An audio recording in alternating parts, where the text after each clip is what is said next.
बार से यूपी समेत कई राज्यों में कोरोना के केस लगातार बढ़ रहे हैं। खास तौर पर घबराहट उन पेरेंट्स के लिए जिनके बच्चे 2 साल के लंबे अंतराल के बाद रेगुलर स्कूल जाना शुरू कर चुके हैं।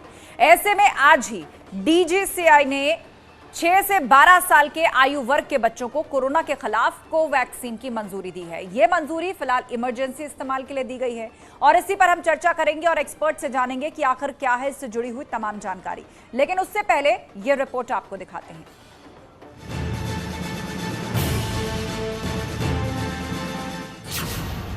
तेजी से बढ़ते केस से घबराहट,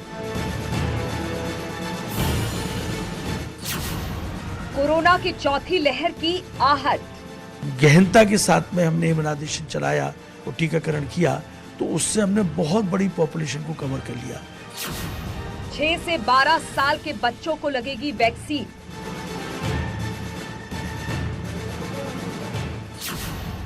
इमरजेंसी इस्तेमाल की मिली मंजूरी।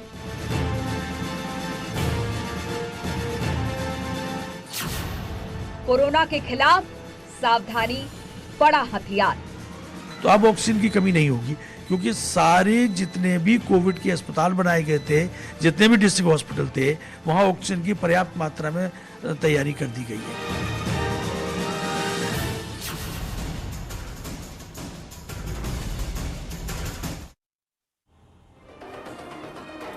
और अब 6 से 12 साल के आयु वर्ग के बच्चों को टीका लगाया जाएगा।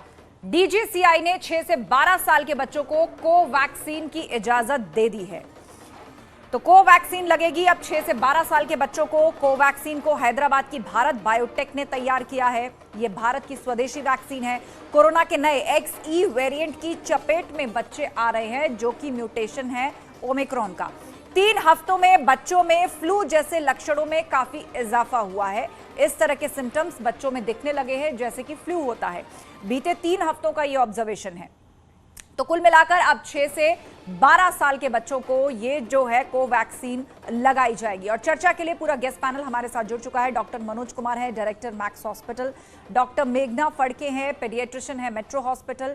Doctor Divya, senior physician, Safdarjung hospital, हमारे साथ जुड़ चुकी हैं। और थोड़ी देर में हम कोशिश करेंगे कि स्कूल से जुड़े हुए किसी प्रवक्ता को भी हम जोड़ें ताकि उनसे पूछ पाएं कि आखिर वो मैनेजमेंट के लिए क्या कर रहे हैं और क्या वो इस बड़ी वैक्सीन ड्राइव के लिए तैयार हैं। डॉक्टर मनोज कुमार, सबसे पहले सवाल आपसे यही कि डीजीसीआई ने जो 6 से 12 साल के बच्चे हैं कोवैक्सीन की मंजूरी दी है, तो अब 4th वेव को लेकर बातें होने लगी हैं। कहा जा रहा है जितनी तेजी से केसेस बढ़ रहे हैं मुमकिन है कोई 4th वेव हमारे बीच में आ जाए और बच्चों को ये कितना चपेट में ले सकती है, इसको लेकर क्या डेटा और जानकारियां अभी तक आपके पास हैं? देखिए, जो अभी जो नया XE वेरिएंट आया है, ये एक सब वेरिएंट है ओमिक्रॉन का, जिसके ट्रांसमिसिबिलिटी जिसकी जो है इवन ओमिक्रॉन के वेरिएंट से 10% ज्यादा है। तो ये काफी रैपिडली स्प्रेड होने वाला वेरिएंट है और हम देख भी रहे हैं कि केसेस बढ़ रहे हैं। और आप देखिए दिल्ली की हालत आप देखिए तो करीब करीब 1000 केसेज एवरी डे हो रहे हैं। पॉजिटिविटी रेट 5 के आसपास पहुंच गई है। तो निश्चित तौर पे एक वेव सा लग रहा है कि आ रहा है। हालांकि इस बार पॉपुलेशन थोड़ा डिफरेंट है। बहुत सारे लोगों को नेचुरल इन्फेक्शन हो रखी है, बहुत सारे लोग जो हैं वैक्सीनेटेड हैं। बट मुझे ऐसा लगता है कि अभी पेरेंट्स काफी चिंतित थे क्योंकि 1 अप्रैल से जब स्कूल खुला था बच्चे जा रहे थे और बच्चे जो थे वो 12 के नीचे वाले तो वैक्सीनेटेड नहीं थे, 12 के ऊपर वालों का भी अभी कॉर्बेवैक्स लगना शुरू हुआ था। तो आज जो 3 वैक्सीन जो शुरू हुई है कि कॉर्बेवैक्स भी 5 से 12 ईयर्स के लिए डीसीजीआई ने अप्रूव किया है। दूसरा चीज की कोवैक्सीन है उसको भी अप्रूव किया गया है 6 से 12 साल के बच्चों में। तो मुझे लगता है कि निश्चित तौर पे ये काफी हेल्प करेगा बच्चों में स्प्रेड को रोकने में। बट जहां तक लगता है कि बच्चों में जो इन्फेक्शंस होते हैं बड़े माइल्ड से होते हैं, बहुत रेयर केसेज होते हैं। बिल्कुल, और कहा भी जाता है कि बच्चों की जो इम्यूनिटी है वो वैसे भी काफी स्ट्रांग होती है। डॉक्टर मेघना फड़के से समझते हैं जो कि पेडियाट्रिशियन है हमारे साथ। डॉक्टर मेघना, कहा जाता है कि बच्चों की जो इम्यूनिटी है वो वैसे ही बहुत हाई होती है, तो ऐसे में बच्चे कैरियर तो बन सकते हैं कि अपने घर में मौजूद और सदस्यों को उनसे हो जाए, लेकिन बच्चों पर जो सिम्टम्स हैं वो फ्लू की तरह दिख रहे हैं बीते 3 हफ्तों में या उसी तरह से आते हैं। और जितनी तेजी से ओमिक्रॉन फैला, XE उससे भी तेजी से फैल रहा है। तो मुमकिन है नेचुरल इन्फेक्शन की चपेट में बहुत से बच्चे भी आए होंगे, बहुत से परिवार वाले आए होंगे, हर किसी की टेस्टिंग नहीं हो पाती। तो ऐसे में ये वैक्सीन कितना मदद करेगा, क्योंकि बहुत से बच्चों को नेचुरल इन्फेक्शन भी हो चुका है।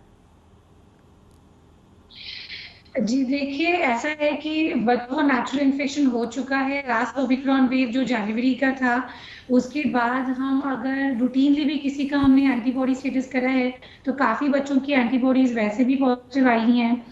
बट जैसे काफी जब हम कहते हैं तो बच्चों का देखो 26% तो आपके बच्चे हैं in total 1.38 billion population, right? तो सारे बच्चे स्कूल गोइंग नहीं है, कोई 2 साल के नीचे के भी हैं, कोई न्यूबॉर्न्स भी हैं।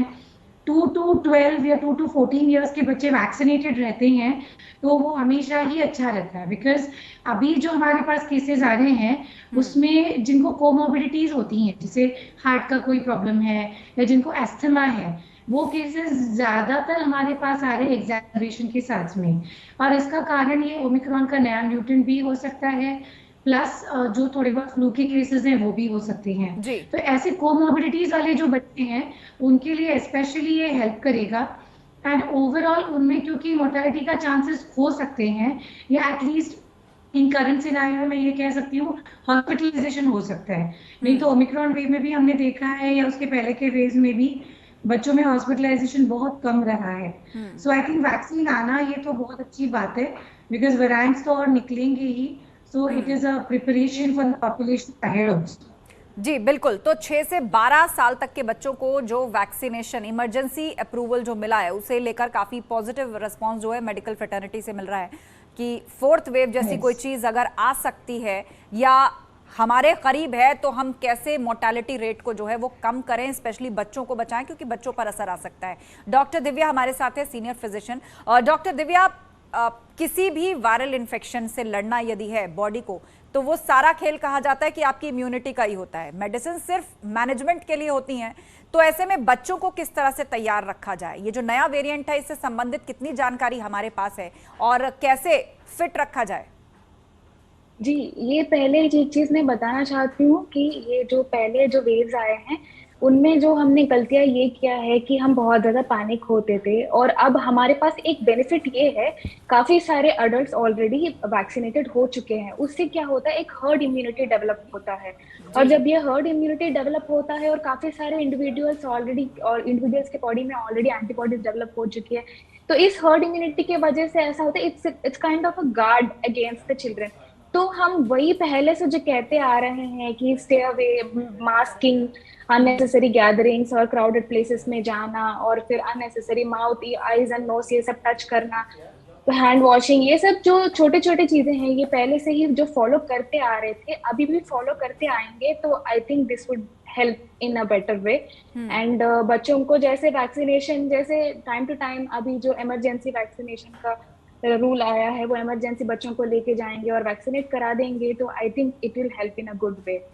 जी डॉक्टर मनोज, आपसे समझना चाहेंगे कि जिस हर्ड इम्यूनिटी की बात हो रही है और म्यूटेशंस अभी भी हो रहे हैं वायरस में और आगे भी होंगे, क्योंकि किसी भी वायरस का स्वरूप होता है इस तरह से है कि म्यूटेशंस होते रहते हैं। तो एक बार जो है हमने बच्चों को वैक्सीनेट करा दिया, उनको एक तरह की इम्यूनिटी कवर दे दिया, तो लेकिन म्यूटेशंस जब आगे होंगे तो क्या ये संभावना है कि जैसी बूस्टर डोज की जरूरत अडल्ट्स को पड़ रही है, क्या ऐसी बच्चों को भी पड़े, और कितने डोज बच्चों के लिए काफी होंगे? इससे संबंधित कोई जानकारी?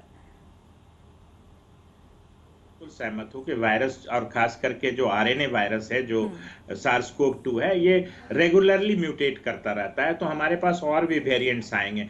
और मैं तो कहता हूं कि एक डिकेड तक, दशक तक ये हो सकता है बदल बदल के स्वरूप आते रहें, और धीरे धीरे हम देख रहे हैं कि इनकी जो लेथलिटी है या जो मारक क्षमता वो कम हो रही है। स्प्रेड तो हो रहा है, बट आप डेल्टा के कंपैरिजन में देखें तो कोविड निमोनियास वगैरह बहुत कम हो गए हैं ओमिक्रॉन वेरिएंट्स में।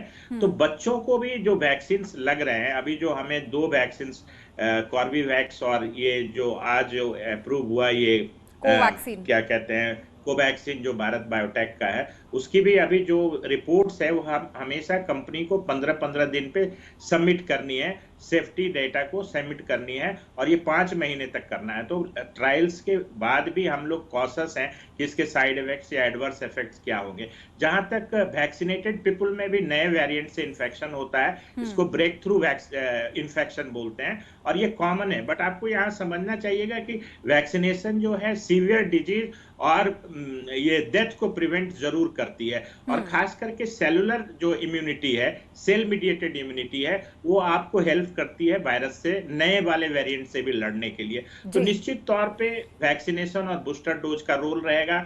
हो सकता है कुछ समय समय पे जैसे फ्लू वैक्सीन में नए स्ट्रेन्स डाले जाते हैं, उसी तरीके से मुझे लगता है कुछ माइनर मॉडिफिकेशंस करने पड़ेंगे इन वैक्सीन में भी। जी, हमारे साथ ज्योति गुप्ता जी भी जुड़ गई हैं, प्रिंसिपल हैं डीपीएस स्कूल की। ज्योति जी, अब आप लोगों की जिम्मेदारी बढ़ने वाली है, 6 से 12 साल के बच्चों को अब वैक्सीन लगाई जाएगी, तो क्या स्कूल्स तैयार हैं? क्या ये ड्राइव स्कूल के अंदर ही चलाया जाएगा? इससे संबंधित कोई जानकारी अभी तक आप लोगों के पास है क्या, या फिर बच्चों का भी प्राइवेट वैक्सीनेशन उसी तरह होगा जैसे देश में ड्राइव चला? स्कूल्स ने पहले भी पार्टिसिपेट किया है, जब 15 से 18 साल के बच्चों को लगाया गया था, फिर 12 से 15, अब 6 से 12 साल के बच्चों के लिए भी जब लगाया जाएगा तो पेरेंट्स, अभिभावक जो हैं वो बच्चों को अपने साथ लेके स्कूल्स में आ सकते हैं। और स्कूल में एक थोड़ा सा कन्वीनियंस ये रहता है, एक तो बच्चों को अपने माहौल के बारे में पता होता है, दूसरा वहाँ पे जगह थोड़ी सी ज़्यादा होती है, सोशल डिस्टेंसिंग मेंटेन हो जाता है और बच्चे वहीं पे लगा के वहीं आधा घंटा रुक सकते हैं पेरेंट्स के साथ, तो एक कन्वीनियंस हो जाती है। पहले भी हम लोगों ने कैंप्स लगाए थे, अब भी हम लोग कैंप्स लगाएंगे। जो सीएमओ हैं और जो डिस्ट्रिक्ट अथॉरिटीज हैं वो लोग काफ़ी अग्रेसिव रहते हैं।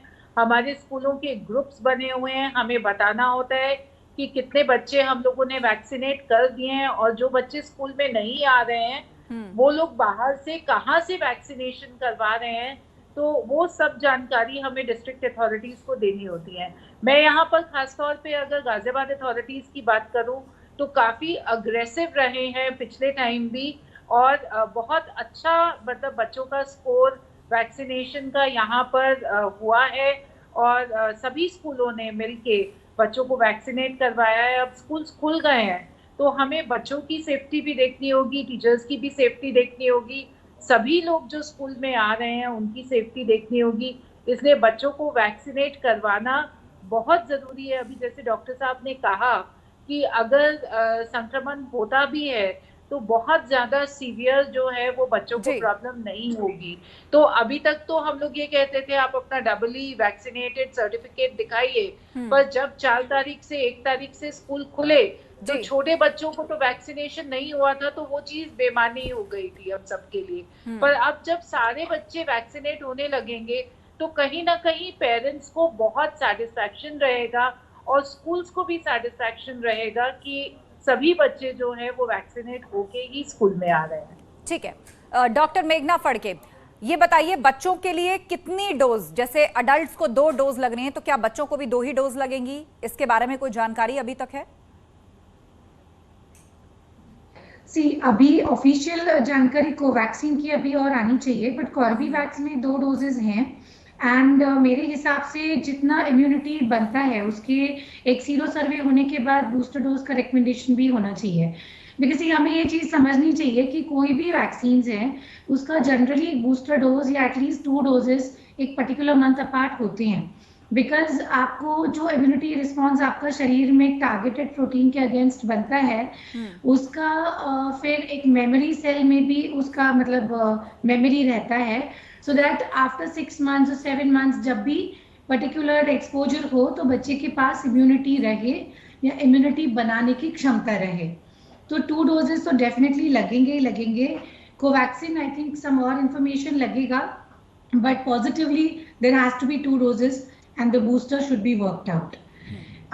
Another thing is कि मुझे लगता है कि ये वैक्सीन ड्राइव होने के बाद बच्चों का स्कूल ड्रॉप आउट या सिंपल कफ कोल्ड की वजह से स्कूल में नहीं जाना है 6-7 डेज के लिए, इस पार्ट पे काफ़ी अच्छा लगाम हो जाएगा और अटेंडेंस भी बढ़ जाएगी। 2 साल से बच्चों का स्कूलिंग भी अफेक्ट हो रहा है, साथ ही साथ मेंटल मेकअप घर बैठ के वो भी अफेक्ट हो रहा है।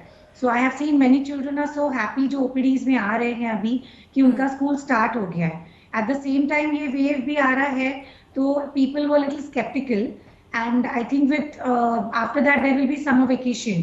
तो ये वेकेशन होने तक अगर हमारा वैक्सीन ड्राइव टारगेटेड हो जाता है तो आई थिंक जुलाई ऑनवर्ड्स बहुत खतरा और डर दोनों कम रहेगा। हाँ, ठीक है। ज्योति गुप्ता जी हमारे साथ लगातार जुड़ी हुई हैं, प्रिंसिपल हैं डीपीएस स्कूल की। ज्योति जी, मुझे समय याद आता है जब हम लोग स्कूल में थे तो ऐसी ही एक ड्राइव हेपेटाइटिस के लिए चली थी और उस वक्त स्कूल में ही वैक्सीनेशंस हुए थे और पूरी जिम्मेदारी लेकर 2 वैक्सीन जो थे वो अलग अलग समय पर हम लोगों को लगाए गए थे। तो अब कोरोना के इस समय में कहा जाता है कि वायरल इन्फेक्शन के लिए प्रिकॉशंस भी उतने जरूरी होते हैं और ये जो एज ब्रैकेट है 6 से 12, इसमें आप शुरुआती 4 साल अगर देखें, मतलब 6 से 9 साल तक के बच्चे देखें तो ज्यादातर ऐसे होते हैं कि बहुत ज्यादा मास्क की प्रिकॉशन नहीं ले सकते, बार बार सैनिटाइजर लगाना उनके लिए संभव नहीं है या लापरवाह हो जाते हैं, उतना ध्यान नहीं दे पाते। तो ऐसे में वैक्सीन ड्राइव के बाद क्या इस तरह के प्रिकॉशंस को आप लोग उतनी ही गंभीरता के साथ बच्चों को याद दिलाते रहेंगे या अब भी आप लोग इस प्रैक्टिस में, क्योंकि बहुत से पेरेंट्स ये शिकायत करते हैं कि प्रिकॉशनरी मेजर पर स्कूल्स का ध्यान नहीं है? देखिए, प्रिकॉशनरी मेजर्स पर स्कूल का पूरा ध्यान है। बच्चों को मास्क लगाने के लिए टीचर्स हर वक्त बोलते हैं, जब भी उनकी नाक के नीचे मास्क आ जाता है तो उनको कहा जाता है कि आप ऊपर ठीक से लगाइए। बहुत ज़्यादा सोशल डिस्टेंसिंग इस वक्त मेंटेन नहीं हो पा रही है, क्योंकि क्लास में अगर 30 बच्चे हैं, 35 बच्चे हैं तो वो जाहिर है कि सब लोग अपना जो प्रिकॉशंस है उस तरीके से नहीं ले पाते हैं। पर फिर भी कोशिश करते हैं कि बहुत ज़्यादा भीड़ भाड़ असेंबलीज है या बहुत बाहर बच्चे जहाँ पे इकट्ठे हों, किसी बंद जगह में इकट्ठे हों, वो नहीं करते। बच्चे अगर बाहर खेलने भी जाते हैं तो वो देखा जाता है कि बच्चे जो हैं वो ओपन स्पेस में है, जहाँ पे मतलब उनको खुली हवा है, तो एक दूसरे के साथ इन्फेक्शन होने के उतने चांसेस नहीं रहते हैं। उसके साथ साथ टिफिन भी बच्चे यूजुअली क्लास में ही बैठ के खाते हैं और जब वो पानी पीने के लिए या बॉटल भरने के लिए जाते हैं तो उनको यही कहा जाता है कि अपनी इंडिविजुअल बॉटल लेके आइए, एक एक करके जाइए पानी के उस पे और आप उसको भर के बॉटल अपनी वापस ले आइए। हाथ सैनिटाइजर सबके बच्चों के पास होता है, कॉमन सैनिटाइजर्स भी स्कूल में है और उसको सैनिटाइज किया जाता है। स्कूल में मास्क हम लोगों ने रखे हुए हैं, डिस्पोजेबल मास्क रखे हुए हैं। अगर किसी बच्चे का मास्क टूट जाता है या कुछ उसमें डैमेज हो जाता है या वो नीचे गिर जाता है तो बच्चे आके रिसेप्शन से या मेडिकल रूम से मास्क भी ले सकते हैं। और बच्चों को लगातार रोज, मतलब जब क्लास टीचर पीरियड होता है तो रोज उनको बताया जाता है कि उनकी सेफ्टी सिक्योरिटी उनके पेरेंट्स जी बिल्कुल, और ये जो प्रैक्टिस है ये अभी लंबे वक्त तक यूं ही बनी रहनी चाहिए। इनफैक्ट वैक्सीनेशन हो जाए उसके बावजूद भी बनी रहनी चाहिए, क्योंकि इन्फेक्शन ना लगे वो भी उतना ही जरूरी है जितना कि इन्फेक्शन लगने के बाद सही फाइट बॉडी दे पाए। डॉक्टर मनोज, अगर हम अक्रॉस वर्ल्ड बात करें तो अभी तक कोई ऐसा डेटा या कुछ कंट्रीज जिसको आप कोट करना चाहेंगे जिन्होंने इस एज ब्रैकेट के बच्चों को वैक्सीनेट किया है और किस तरह का असर और स्टडीज उसके बाद यदि हुई हैं? नहीं, देखिए, वहाँ पहले ही फाइजर को इस एज ग्रुप में लगाने का परमिशन मिल गया था। समझिए वहाँ भी इमरजेंसी यूज ऑथराइजेशन ही हुआ था और बच्चों को काफी फायदा हुआ। बट ये जो अभी जो ब्रैकेट जो शुरू हुई है 2 से 12 साल वाली, इसमें सारे ट्रायल्स में हैं, सारी जगह ये वैक्सीन ट्रायल्स हो रही हैं। एक तो वैक्सीन फैटिग और हेजिटेंसी हम लोग हर कंट्री में देख रहे हैं, सिर्फ हमारे यहाँ ही नहीं है, क्योंकि यूएस में भी बहुत सारे ऐसे लोग हैं जो वैक्सीन के लिए थोड़ा सा हेजिटेंसी उनमें बहुत ज़्यादा है। बट बच्चों में जो वैक्सीनेशन हुए हैं 5 इयर्स के ऊपर, उसमें बहुत अच्छा इफेक्ट देखा गया है। उनकी प्रोटेक्शंस जो है सीवियर डिजीज और डेथ से करीब करीब 90% से ऊपर है। और मुझे लगता है कि कोवैक्सीन भी एक होल विरियन वैक्सीन है, पूरा वायरस एक समझिए कि इन एटेन्यूएटेड वायरस ही यूज हुआ है वैक्सीन में, तो ये निश्चित तौर पे तमाम वेरिएंट्स पे काम करेगा। और ऐसा माना जा रहा था कि जो स्पेसिफिकली स्पाइक प्रोटीन के अगेंस्ट जो mRNA वैक्सीन थे या वायरस वेक्टर वैक्सीन थे, उससे कोवैक्सीन जो है वेरिएंट्स पे ज्यादा अच्छा असर कर रहा है। तो मुझे लगता है आज जो इसको अप्रूवल मिला है बच्चों के लिए 6 से 12 साल में, ये बहुत ज्यादा इफेक्टिव स्ट्रैटेजी होगी बच्चों में कोविड को रोकने के लिए। डॉक्टर मेघना, अगर बच्चों की बात की जाए तो नॉर्मली जो वैक्सीनेशन होते हैं बच्चों के, खास तौर पर बहुत सारे वायरस के लिए वैसे भी वैक्सीन हैं जो बच्चों को एक पर्टिकुलर एज तक लगवाना होता है, तो किसी भी वायरल इन्फेक्शन से प्रोटेक्शन के लिए जो पहले से वैक्सीनेशन होता है उसके लिए मुफीद उम्र क्या है? वैसे तो कोरोना अचानक आई बीमारी है, ये तो हर एज ग्रुप के हर शख्स को लगाया जा रहा है और अब बच्चों में भी लगेगा, लेकिन वैसे आमतौर पर किसी वायरल इन्फेक्शन के असरदार लाइफ टाइम प्रोटेक्शन के लिए वो एज ब्रैकेट कौन सा होता है? नॉर्मली अब ये रेस्पिरेटरी वायरस है, हमें ये सोचना होता है, जैसे हेपेटाइटिस लेते हो तो वो रेस्पिरेटरी नहीं है। तो रेस्पिरेटरी वायरसेस में ना अंडर 5 एज ग्रुप जो है वो अच्छे से वैक्सीनेट होना ही चाहिए, because they get lot of infections. Upper respiratory एक ग्रुप हो गया, ब्रोंकाइटिस हो गया, pneumonias, viral pneumonias, everything is there. Apart from that corona को हम अगर नजर देखें इनको, तो उसमें एडोलेसेंट जो एज ग्रुप है वो थोड़ा सा अलग है कंपेयर टू हमारे जो रूटीन रेस्पिरेटरी वायरसेस हैं। Adolescent babies they have behave just like adults, मतलब एडल्ट्स की तरह उनको सिटी चेंजेस वगैरह भी आए हैं पिछला जो भी डेल्टा का वेव था स्पेशली। तो इसमें मैं कहूँगी कोरोना में हमने थोड़ा सा एज ब्रैकेट का नजरिया अलग रखना चाहिए, और इसमें हमें अंडर 15 इयर्स जो भी बच्चे हैं सबको टाइम टू टाइम इवन अगले साल या उसके आगे वाले सालों में वैक्सीनेट करना चाहिए। जैसे हम फ्लू को twice in a year vaccine देते हैं, if not twice in a year at least हम बारिशें और विंटर्स कवर करते हैं, तो वैसे हमें इस तरह से अगले साल even corona vaccine as a maintenance vaccine dose भी मेरे हिसाब से स्ट्रैटेजी पे वर्क करना चाहिए, सो दैट ये पूरा डिकेड जैसे डॉक्टर साहब बता रहे थे some of the other variant will keep on coming, तो वो प्रिवेंटिव स्ट्रैटेजी रहेगी and that will be great.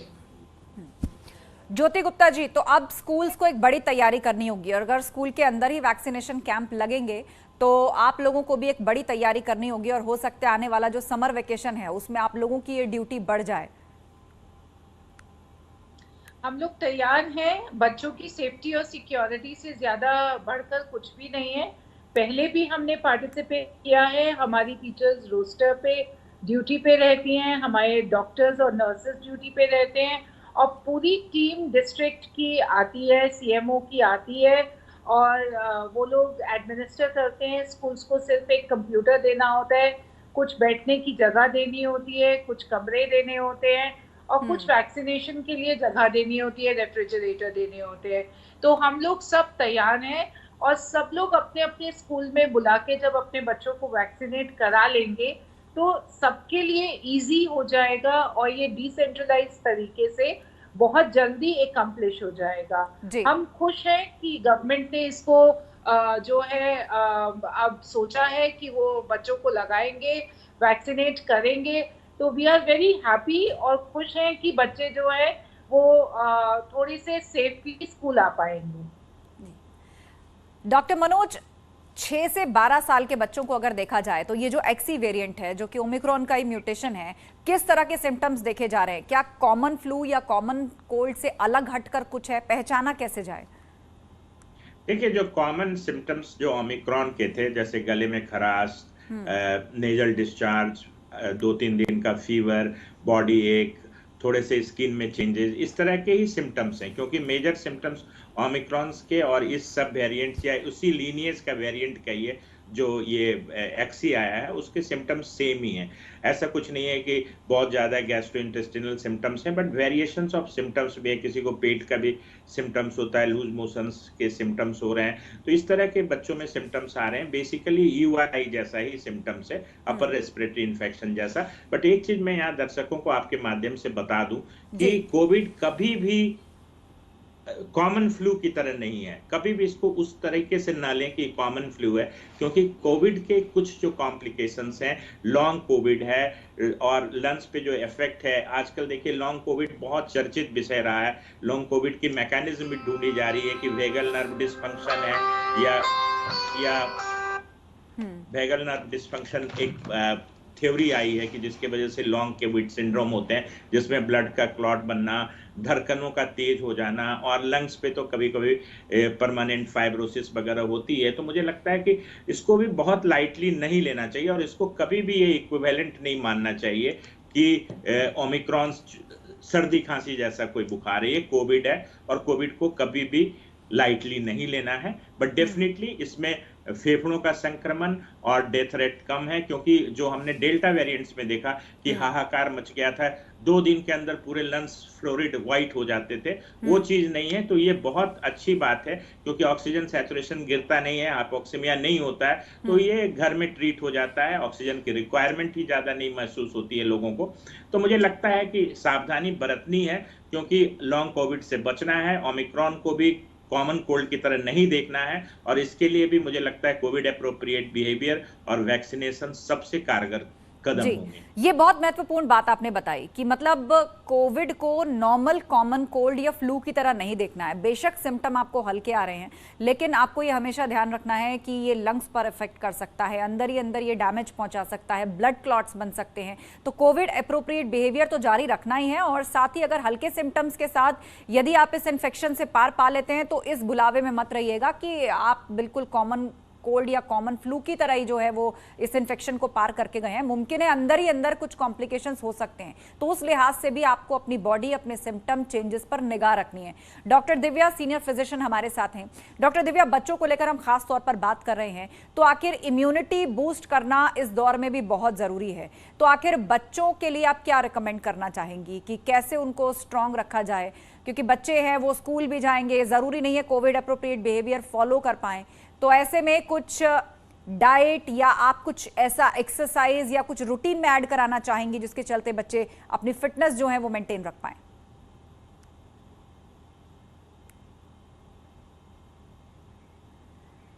तो लगता है डॉक्टर दिव्या फिलहाल डिस्कनेक्ट हो गई हैं, लेकिन हम लगातार चर्चा कर रहे हैं कि डीजीसीआई ने जो मंजूरी दी है 6 से 12 साल के बच्चों को अब वैक्सीन लग पाएगी, कोवैक्सीन, और कुल मिलाकर 2 वैक्सीन है जिसको इमरजेंसी यूज के लिए मंजूरी दी गई है। एक छोटे से ब्रेक का वक्त है, कहीं मत जाइएगा, खबरों का सिलसिला जारी है।